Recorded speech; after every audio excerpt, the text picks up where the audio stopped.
안녕하세요. 네. 근데 오늘 페이지 77페이지가 아니고 79페이지죠? 맞죠? 응. 근데 오늘 2시간 정도면 우리 수업은 끝날 것 같아요. 그래서 2시간 끝나고 한 30분 쉬었다가 기출문제 특강을 할 텐데, 기출문제도 문제를 다 풀어가지고, 그래서 오늘 제가 모의고사 안 드리는 거 있죠? 네. 그거 좀 같이 해설할게요. 아셨죠? 그래서 다 남아서 보시고 와도 돼요. 자, 페이지 79페이지 양도세 납세 절차예요.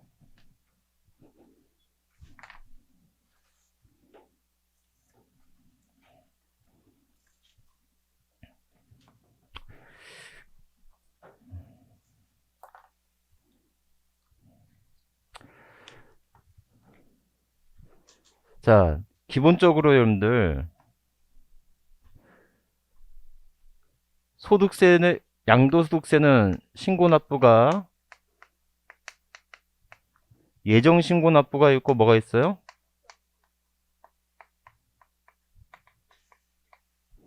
확정신고납부가 있죠. 이렇게. 그래서 자, 소득세 과세기간이 언제부터 언제까지예요?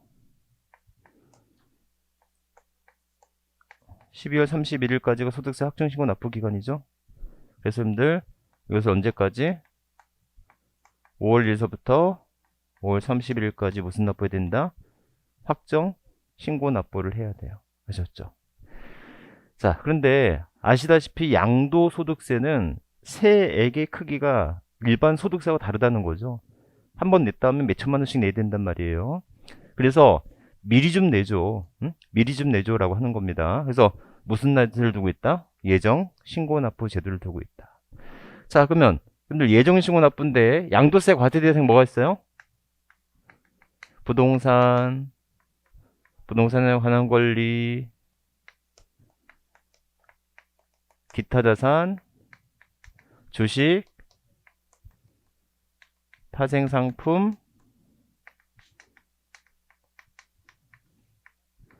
신탁수익권 있을 수 있죠? 이렇게. 자, 그래서 기본적으로 우리가 소득별 그러면 어떻게 나타나요? 부동산, 주식, 파생상품, 신탁수익권. 이걸 무슨 별이라 한다? 소득별. 그래서 여러분들 다시 한번 기억해 보시면 취득시기 의제 85년 1월 1일, 86년 1월 1일 취득시기 의제 없고요. 그렇죠? 이렇게. 기본 공제가 국내외 각각 250, 주식과 파생상품 국내외 통합해서 250, 파생 신탁수익권은 국내만 250이죠. 이게 소득별로 배웠단 말이에요. 자, 그랬을 때 예정신고 납부가 있는데 이런 부동산 등일 때는 언제까지 해야 돼요? 양도일이 속하는 달에 말일부터 2개월이죠. 주식일 때는 양도일이 속하는 단기의 말일부터 2개월이다라는 거예요. 자, 그래서 다시 한번 기억해 보세요. 여러분들.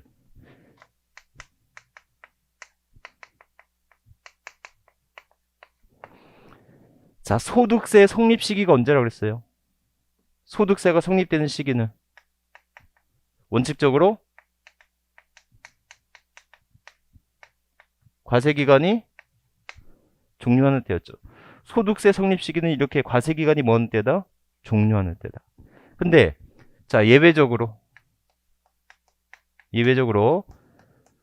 과세기간 중에 성립하는 게 있어요. 과세기간 중에 성립하는데, 과세기간 중에 성립하는 거 뭐 있어요? 특히 지금처럼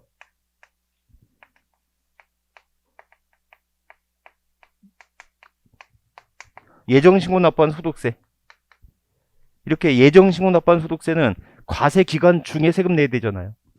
그러니까 소득세는 원래 과세기간 끝나고 내는 세금인데 과세기간 중에 세금을 내라는 거야. 그럼 과세기간 중에 세금을 내기 위해서는 먼저 성립을 시켜야 세금을 징수할 거 아니겠어요? 그래서 이렇게 예정신고 납부한 소득세 언제가 된다?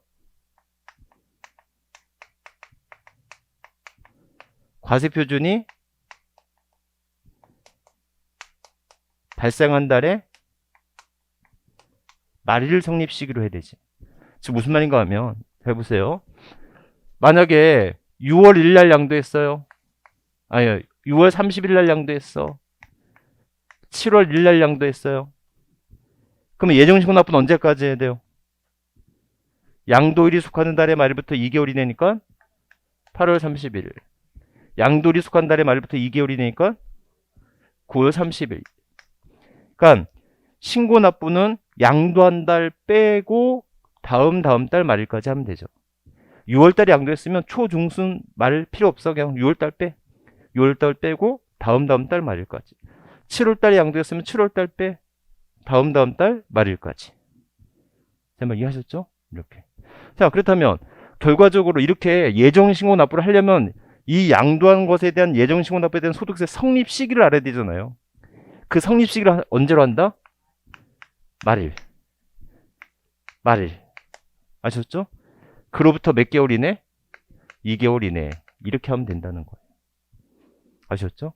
그래서 자, 예정신고 납부한 소득세는 과세표준이 발생한 달에 뭘로 한다? 말일. 과세표준이 발생한 달에 말일을 성립시기로 한다라는 거. 이해하시겠죠? 이렇게. 그래서 다시 한번 가시면 돼요. 주식일 때 어떻게 된다? 주식일 때는 반기. 아셨죠? 그럼 언제가 돼요? 8월 30일. 7월 달에 양도했으면 12월 달 말일 성립시기로 해서 뭐가 된다? 이때는 익년 2월 20. 다음에 2월 28일까지가 된다. 이해하셨죠? 이렇게 기억하시면 되겠다.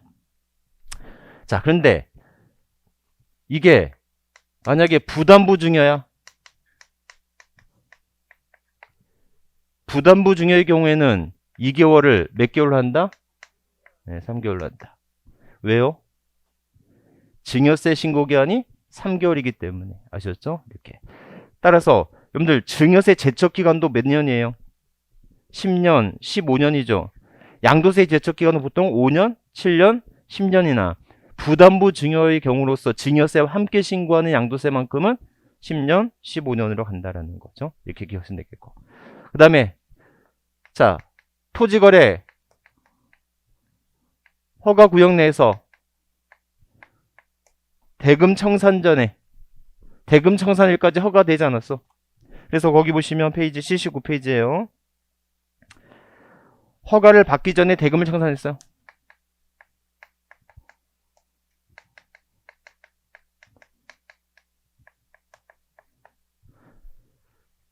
허가 전에 대금을 청산했어. 그럼 어떻게 되지? 이때는 허가일이 속하는 달의 말부터 2개월이 되겠다. 이렇게.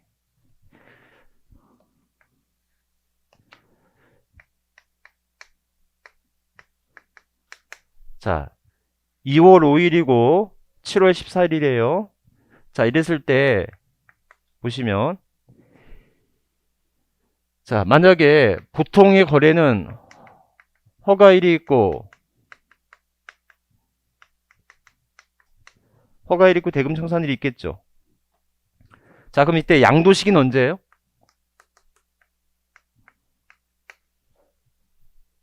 양도 시기는 예? 2월 5일이 아니라 7월 14일이겠죠? 언제? 대금 청산일. 그러면 이때 예정신고 납부는 언제까지 해야 돼요? 7월달 빼고 8, 9. 9월 말까지 하면 되겠죠. 맞죠? 자, 그런데 문제는 여기가 대금 청산일이고 여기가 허가일이면 어떻게 되지? 양도 시기는 언제예요?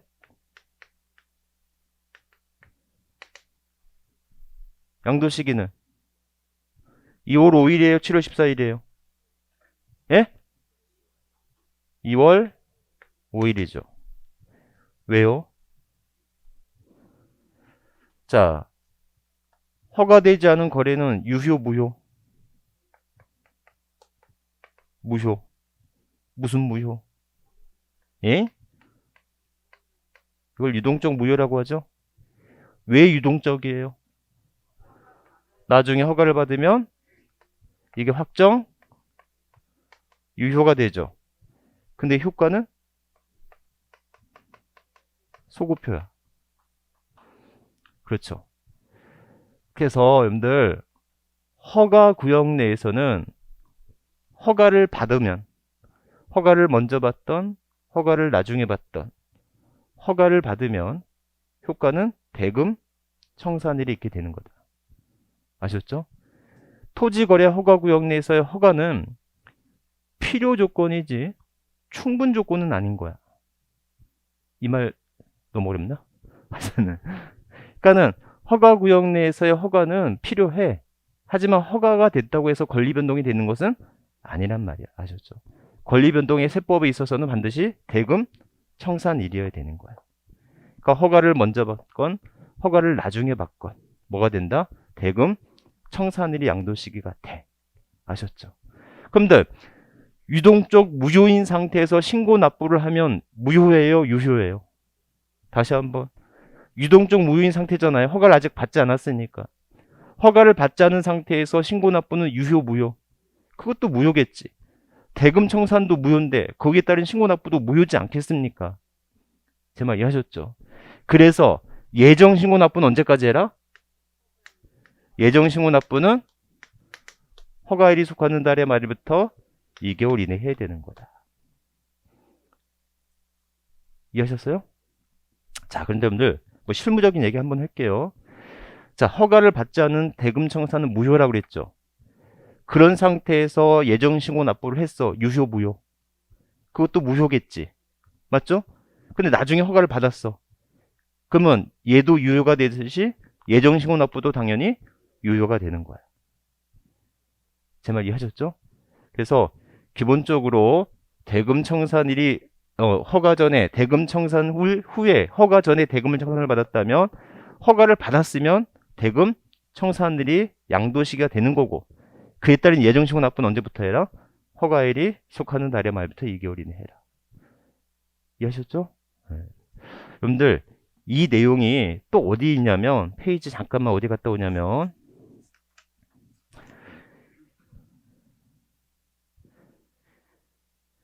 자, 페이지 33페이지까지 갔다 와 볼래요?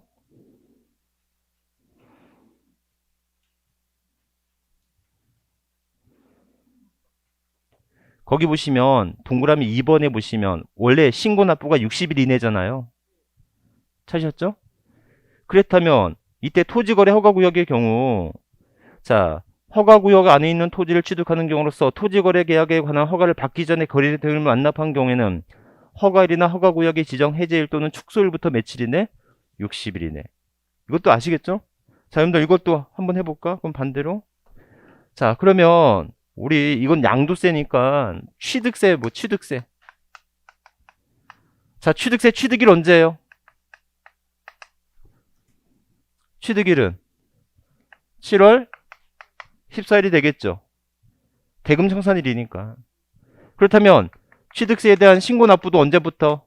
7월 14일부터 며칠 이내? 60일 이내가 되겠지. 이해하셨죠? 자, 그러면 여기서 취득일은 언제예요? 여기서 취득일은 2월 5일이야. 대금 청산하는 날이 취득 시기라고. 근데 취득세에 대한 신고 납부는 언제까지? 7월 14일부터 며칠 이내다? 60일 이내다. 똑같은 거 아시겠죠? 그래서 여러분들 토지거래 허가구역에서는 유동적 무효, 소급효 요 개념만 알고 있으면 그죠? 어렵지 않을 거예요. 이렇게 된다. 이해하셨죠? 그래서 반드시 이것도 기억을 해두셔라. 이렇게. 자, 그래서 그렇게까지 기억하시면 다시 돌아오세요. 그래서 그 내용이 79페이지 나와 있고, 여러분들. 자, 80페이지 가보세요. 80페이지. 자, 보시면, 다시 한번 그 내용이 있고, 자, 첫 번째. 여러분들, 납세지 어디에요? 납세지. 다시 한번 강조하지만, 취득세, 등록면허세, 재산세 납세지는 어디에요? 물건, 소재지. 양도나 종부세는 주소지가 되겠죠. 그래서 여러분들 소재지인지 물건 소재지인지 주소지인지만 기억하셔도 그죠? 이렇게 된다. 자, 그 다음에 여러분들 이런 예정신고나 확정신고 납부는 결손이 있거나 양도 차손이 있어도 뭐는 해달라? 신고는 해달라. 즉 납부할 세액이 없어도 뭐는 해달라?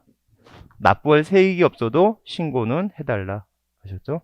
그래서 납부할 세금이 없어도 신고는 해줘야 된다라는 것만 좀 기억하시면 되겠다. 이렇게. 자, 그러면 세 번째. 자, 여기서 이제 좀 어려워요. 자, 문제는 뭐냐면 만약에 예정신고를 했어요. 예정신고를 했으면 원칙적으로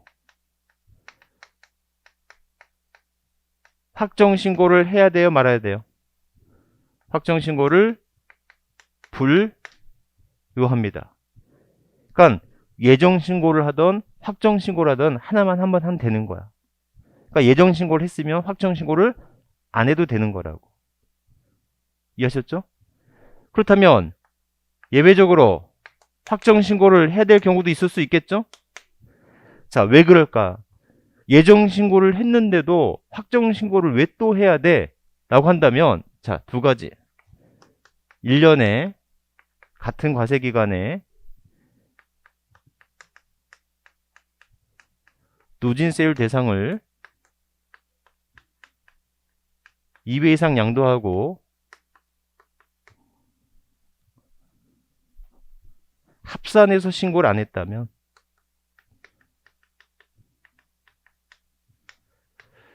이때는 확정신고를 해야 된다는 거예요. 자, 무슨 말인가 하면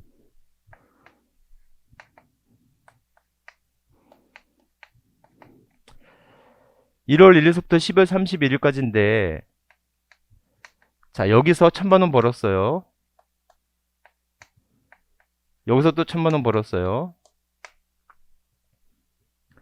그럼들 얼마까지? 1200만원까지는 몇 프로? 6%. 1200만원 초과 4600만원까지는 15%거든요. 예?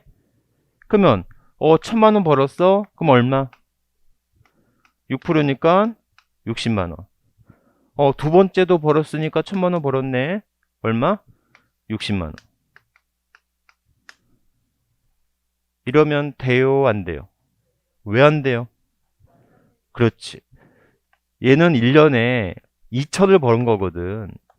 맞죠? 2000을 벌었으니까 얼마까지는? 1200까지는 6%. 나머지 얼마에 대해서는? 800에 대해서는 15%. 그럼 얼마가 되지? 192만원이에요. 단연간 계산해 본 결과 192만. 그렇죠? 이렇게. 그런데 얘는 합쳐도 얼마 냈어? 120만원 냈지. 맞죠? 원래는 192만원 냈어야 될 사람이 과소신고한 거라고. 그러니까 원래는 1000만원 두 번째 양도할 때는 2000에 대한 세금을 냈어야 되는 거라고. 이해하셨죠? 그래서 예정신고를 했더라도 두 번째 양도했을 때는 합산해서 신고했어야 되는데 합산해서 신고하지 않았다고 한다면 뭐 하겠다? 확정신고를 다시 해라라는 거. 이해하시겠죠? 네, 이렇게. 그래서 요 정도까지 기억하시면 되겠다. 자, 이에 비해서 그러면 예정신고를 안 했으면 어떻게 돼?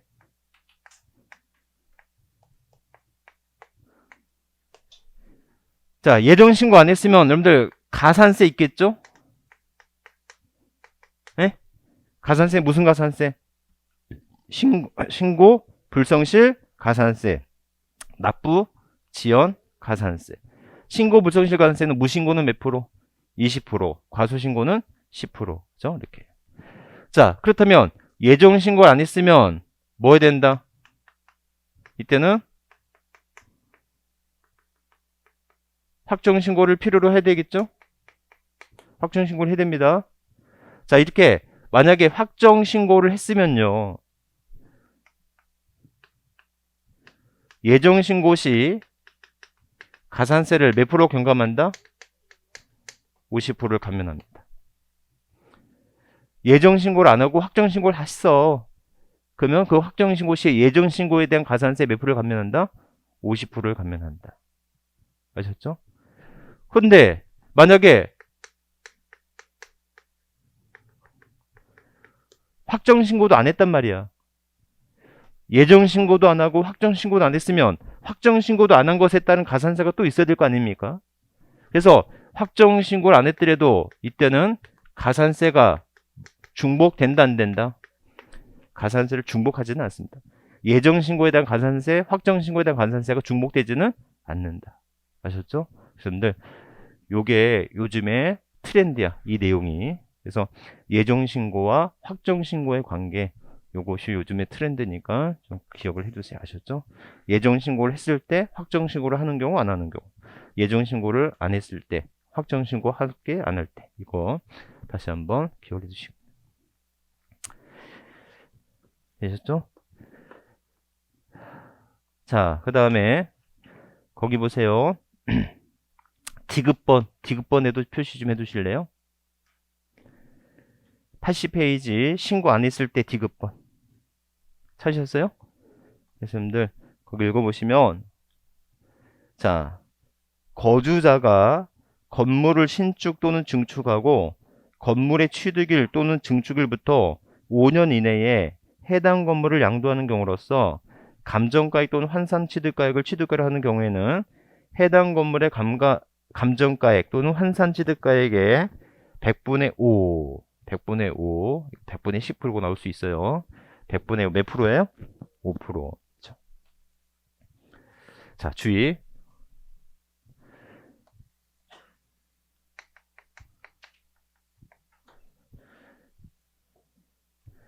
여러분들 건물을 신축하잖아요.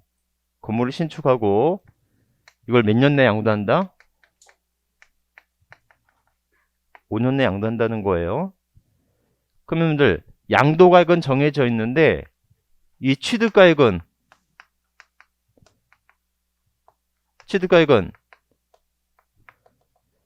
실공사비가 돼야 되겠죠. 맞죠? 자, 근데 이 실공사비보다 오히려 감정가액이나 환산 취득가액이 더 크단 말이야. 이 말 때 무슨 말인지 아시겠어요? 이게 실무적인 얘기인데, 건물을 신축해서, 그러니까 여러분들 주택 신축해서 판매하시는 분들 있잖아요. 이분들이 돈을 많이 벌 수 있었던, 지금까지 돈을 많이 벌 수 있었던 이유가 뭐냐면, 공사비는 대부분이 땅값이지 건물 공사비가 실제로 많이 드는 건 아니더라는 거예요. 아셨죠? 그러면 결과적으로 공사비가 작으면 작을수록 결국 양도 차익이 크게 되고, 양도 차익이 크게 되면 결국 세금 많이 내는 거 아닙니까? 그래서 그 건설업자들이 대부분 세금을 어떻게 신고했었냐면, 그냥 공사비 몰라. 나 공사비 몰라. 그러면 감정가액이나 환산가액을 뭐 할 수밖에 없다? 취득가액. 공사비를 모르니까, 취득가액 모르니까 매감 환기에서 결정할 거 아닙니까? 그러니까 이 매감 환기가 오히려 실공사비보다 크더란 말이야. 제 말 이해하셨죠? 그래서 그것을 방지하기 위해서 신축 후 몇 년 내 팔면, 5년 내 팔았을 때 취득가액을 실공사비로 안 하고 감정가액이나 환산 취득가액을 이용해서 양도차익을 계산한다면, 아셨죠? 얼마? 100분의 5잖아요. 예? 어디에? 아니, 그렇지. 이 가액에. 세액의 5%를 가산하는 게 아니고요. 취득가액의 5%를 가산세로 매기겠다는 거예요. 제 말 이해하셨죠? 그래서 오히려 시험 문제는 뭐 100분의 5, 100분의 10도 이것도 중요하겠지만 이게 산출세액의 100분의 5가 아니라 어디에? 취득 가액의 100분의 5란 말이야. 이해하셨죠? 그래서 여러분들 이게 생각보다 가산세가 세요. 가산세가. 그래서 건물가액이 보통 한 2억 정도는 되는데 1,000만 원이 가산세로 낸다는 거지. 이게. 그래서 기본적으로 그 정도도 꼭 기억. 여러분들 산출세액의 100분의 5가 아니에요. 아셨죠? 예. 여러분들 신고 불성실 가산세는 무신고세액이나 과소신고세액의 100분의 20, 100분의 10이에요. 아셨죠? 하지만 이렇게 5년 내 신축 후 5년 내 양도했을 때 환산 취득가나 감정가액이 한 경우는 그 감정가액이나 환산 취득가액의 100분의 5이기 때문에 이 가산세가 작지 않다는 거지. 이해하셨죠? 이렇게 기억하시면 되겠어요. 그 다음에 여러분들 자, 양도세 납부세액에는 부과되는 세금이 있다 없다? 양도세를 납부하면 따라 나오는 세금 있어요 없어요? 없다고. 부과되는 세금이 없어요. 즉 지방소득세라는 세금을 내긴 하지만 이런 지방소득세는 부과되는 세금으로 내는 게 아니라 뭐다? 독립된 세금이기 때문에 자, 다시 한번 결론을 얘기하지만 양도세 납부세액에는 부과되는 세금이 있다 없다? 양도세 납부세에는 부과되는 세금이 없다. 아셨죠? 다만 감면을 받는다면 감면세액은 몇 프로? 감면세액은 20% 농특세 내야 된다. 아셨죠? 네, 이렇게 하시면 되겠고 분납 가능한 거 아시겠죠? 네, 이렇게. 그래서 여러분들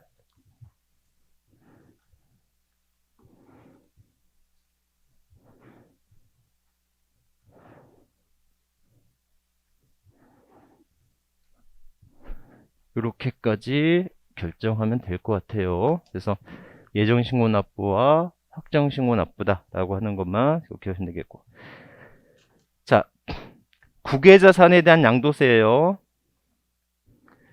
국외자산에 대한 양도소득세 계산. 자, 여러분들 소득세 납세무자는 크게 누구와 누구로 나눠지죠?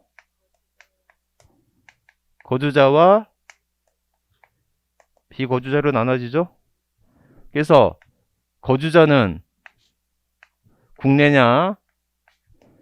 거주자는 누구예요? 거주자란 국내의 주소 또는 183일 이상의 거소를 둔 자를 거주자를 하잖아요. 그래서 거주자는 국내 자산도 국외 자산도 과세가 되죠. 하지만 비거주자는 국내 재산에 대해서만 납세무가 있고 국외 자산에 납세무가 없다. 아셨죠? 자, 그런데 여러분들 국외 자산에 대해서 납세무 거주자는 최소 몇 년 이상 거주한 자다? 5년 이상 거주한 자다. 요것이 우리 시험 문제 정말 자주 나옵니다. 정말 자주 나와요.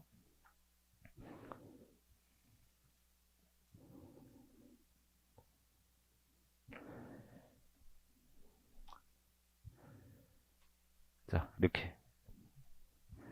그래서 3년 그러고 나옵니다. 여러분들 왜 그럴까? 자, 보세요. 여러분들 추신수라는 선수가 드디어 국내에 이제 복귀를 했죠. SSG인가 거기에 나왔어요. 저 복귀를 했어. 물론 뭐 가족은 남아있지만 만약에 그 가족들이 이제 나중에 저 애들이 성인이 되고 그럼 배우자도 이제 들어올 거 아닙니까? 자, 그랬을 때 추신수가 언젠가는 그 텍사스에 있는 자택을 팔 건데 우리나라에서 세금을 낸다 안 낸다? 예? 우리나라 세금 낸다 안 낸다? 지금까지는 안 내겠지. 왜? 몇 년이 지나야지? 5년이 지나야 된다. 아셨죠? 근데 이거는 뭐냐면 약간의 저 해외에 있는 유능한 뭐 수재나 인재들을 국내로 끌어들이긴 하나의 당근 정책이에요. 아셨죠? 그래서 우리 국내로 와서 너네 집 팔면 5년까지는 세금이 우리나라에서 세금 부과하지는 않겠다. 그런 소리를 하거든요. 무슨 말인지 아셨죠? 그래서 이렇게. 자, 근데 여러분들 우리 시험 문제 나왔던 게 뭐냐면 이와 관련돼서 또 하나 납세지 문제가 나왔다. 그래, 양도세 납세지는 거주자라고 한다면 어디가 되는 게 맞아요? 주소지가 되는 게 맞는데 비거주자는 주소지라는 게 있어요, 없어요? 비거주자는 주소지가 없는 거 아니겠습니까? 그럼 납세지를 어디로 하지? 예? 물건 소재지가 아니더라는 거야. 그래서 먼저 국내 사업장이 있으면 언제가 된다? 사업장 소재지가 원칙이야. 아셨죠? 뭐가 없을 때? 사업장이 없을 때는 국내 원천 소득의 소재.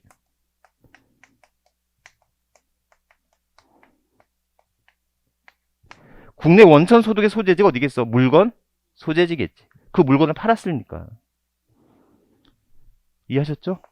이렇게. 여러분들, 요것도 시험 문제 한 문제가 나왔었다. 요것도 정도 기억하시면 되겠어요.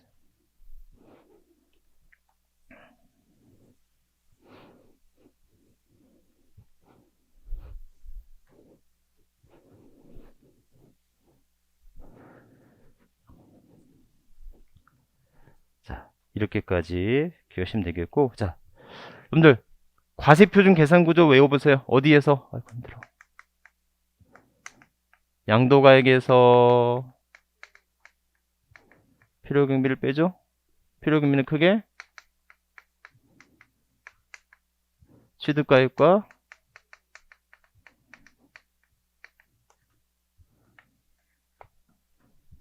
이걸 뭐라고 한다? 양도 차익이라 하죠. 양도 차익에서 뭐 차감하면? 장기 보유 특별 공제를 빼면 이걸 뭐라고 하고?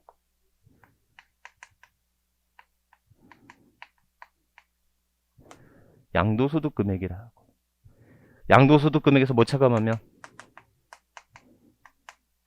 기본 공제 빼면 과세 표준이 되죠. 이렇게. 자, 그러면 여러분들 이게 국내 자산의 양도면 양도 및 취득가액은 원칙이 무슨 가격으로 하고? 실가로 하고. 실가가 확인되지 않는데 그럼 어떻게 돼요? 매, 감, 환, 기 순서로 가죠. 다만 환산가격은 어디만 적용하는 것일 뿐? 취득가액에만 적용하는 것일 뿐 양도가액이 적용되지 않는다. 응?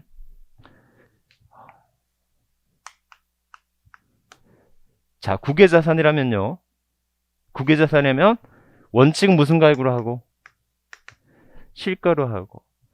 국외자산도 실가가 확인되지 않는 경우가 있을 수 있겠죠? 그때는 뭘로 한다? 시가로 한다. 매감 환기라고 하는 걸 적용될 여지가 없어. 우리나라에서 LA 땅값을 공시하진 않겠지. 아셨죠? 그래서 매감 환기라고 하는 게 없고 뭐가 된다? 시가. 아셨죠? 그래서 기본적으로 국내 자산은 매감 환기를 적용하지만 국외 자산은 뭘로 한다? 시가로 한다. 자, 그랬을 때 여러분들 여기서 주의. 이 실가는요.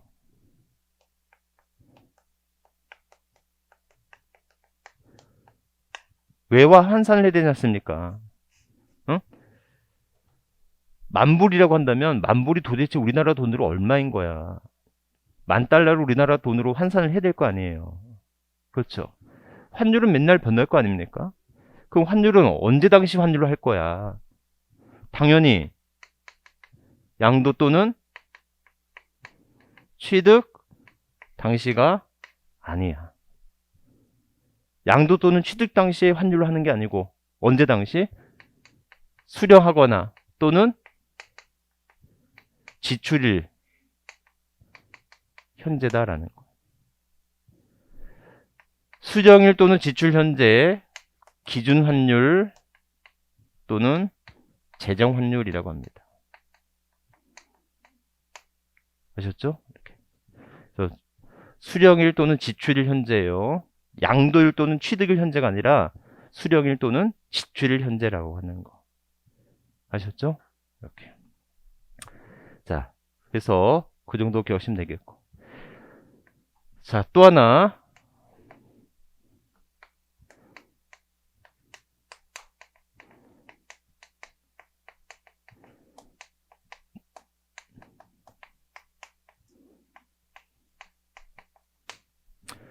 자, 국내 자산을 양도했어. 국내 자산을 양도했으면 미등기 몇 프로? 1년 미만? 2년 미만? 자, 3년 이상 장기보유득불 공제 가능해요? 불가능해요? 가능하죠? 자, 근데 이게 국외 자산이래. 국외 자산이에요. 국외 자산이면 미등기 1년 미만, 2년 미만 관계없이 6에서 45%. 아셨죠? 하지만 3년 이상 보유하더라도 장기보유득불 공제에 적용되지 않는다. 아셨죠? 가장 쉬운 문제 자주 나올 수 있는 부분. 여러분들 국외 자산에 대한 양도세도 간혹 3년 정도에 한 번씩 걸쳐서 나오는 거니까 국내 자산과 비교하면서 다시 한번 기억을 해주시면 되겠습니다. 이해하셨죠? 자, 그 다음에 마지막으로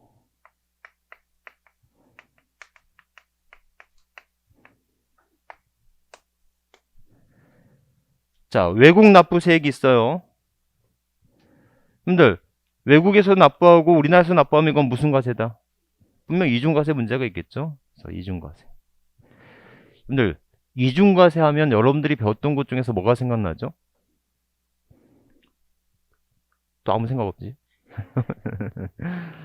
이중과세 방지 이거 생각하면 재산세와 종부세 이중과세 나죠? 그래서 뭐 차감했어? 재산세액을 공제했던 거 기억나세요? 진짜요? 자, 그럼 물어볼게.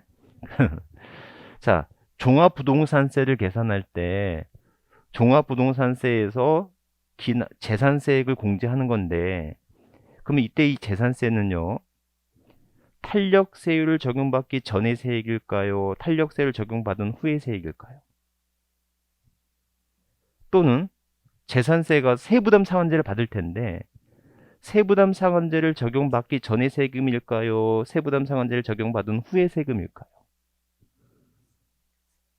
기억난다며. 응? 기억난다며. 응? 다시 한번.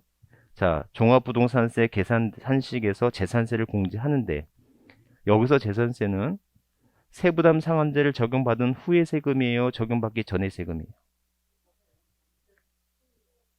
탄력세율을 적용받기 전의 세금이에요? 탄력세를 적용받은 후의 세금이에요? 다 후야. 아셨죠? 다 후예요.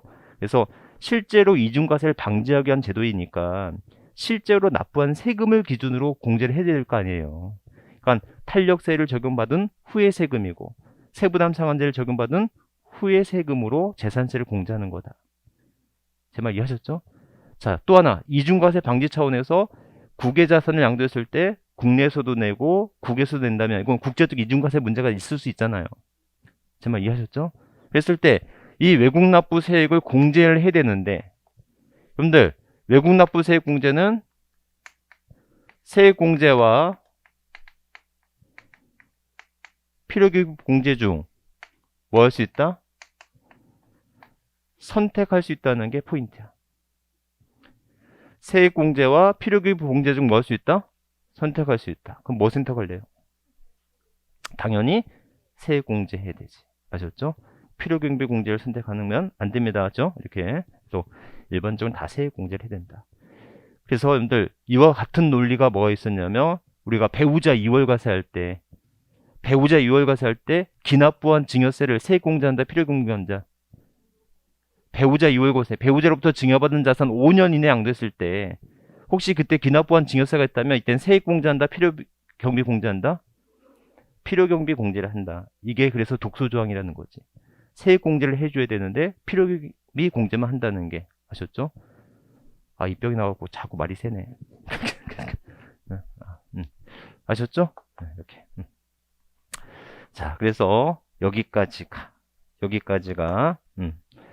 국외자산의 양도소득세였어요. 이렇게. 자, 페이지 81페이지 1세대 1주택 비과세 잠깐만 볼게요.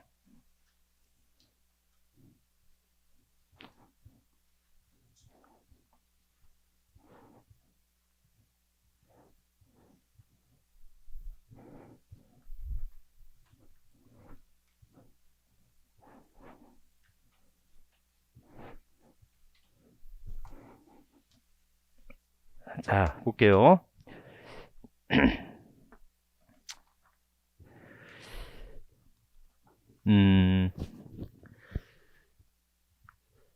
자, 여러분들 당사자 목적 의사 표시라고 있잖아요.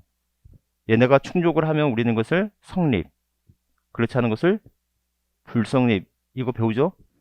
성립을 전제로 무효 취소를 배우죠. 이해하셨죠? 자, 그러면 여러분들 비과세하고 감면의 차이가 뭐지? 네. 네.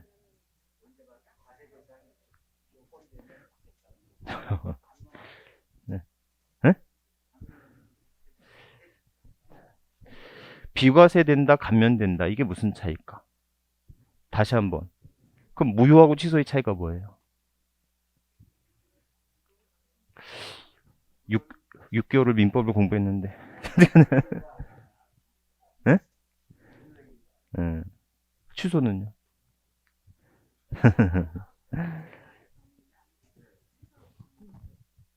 응?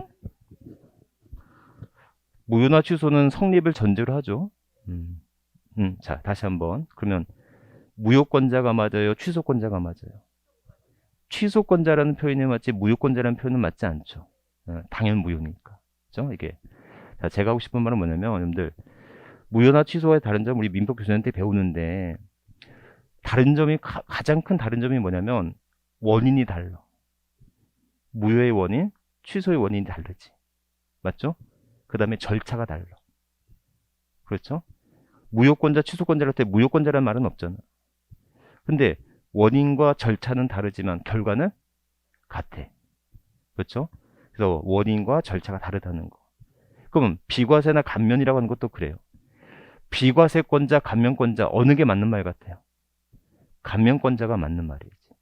아셨죠? 그래서 여러분들 비과세의 원인과 감면의 원인이 달라. 아셨죠? 그래서 원인이 다르고 절차가 달라. 비과세는 당연 비과세야. 감면은 감면 신청에 의해서 승인이 있어야 된다고. 절차. 효과는 같아. 비과세나 감면 모두 납세 의무가 소멸돼. 이해하셨죠? 이렇게. 그러니까 비과세는 당연 비과세야. 무효처럼 당연 비과세. 그러니까 1세대 1주택 2년 보유하면 절차 필요 없어. 당연 비과세야. 아셨죠? 근데 여러분들이 8년 농사를 작용했어. 그럼 내가 8년 농사를 작용했으면 양도세를 감면 면제받거든요. 1억까지. 그러니까 8년 이상 농지를 감면했으면 농지를 경작했으면 감면을 받을 수 있는데 이 감면은 납세자가 신청을 해야 돼. 절차가 필요하다고. 제 말 이해하셨죠? 그래서 감면의 승인을 받으면 어떻게 된다? 납세 의무 없어지는 거지. 이렇게. 그래서 양도세 비과세다라고 했을 때 절차가 필요 없어. 요건에 맞으면 법이 정한 요건에 맞으면 당연 비과세인 거야. 절차 필요 없어. 그래서 여러분들 간혹가다 물어보시는 분들이 많어. 나 이거 1세대 1주택 2년 보유했는데 이거 비과세 신고해야 되느냐 안 해야 되느냐 라고 묻는다면 답은 원칙은 한다 안 한다? 안 한다. 비과세 요건에 만족한다면 안 해도 되는 거야. 제 말 이해하셨죠? 그런데 그냥 웬만하면 하라고 해요. 왜냐하면 만약에 비과세가 아닌데 비과세인 줄 알고 신고를 안 했잖아요. 그럼 무신고 가산세가 20%가 나온다는 거야. 근데 비과세 요건에 맞춰서 비과세라도 신고를 해놓으면 신고는 했기 때문에 이건 과소신고가 되는 거잖아. 제 말 이해하셨죠? 그래서 비과세 요건이 확실하다면 신고 안 해도 돼. 하지만 웬만하면 뭐 해라? 신고서만이라도 내두면 놔두면 이건 뭐가 된다? 가산세가 10%가 줄어들기 때문에 그렇게 되는 거다. 아셨죠? 이렇게. 자, 어찌됐건 1세대 1주택이에요.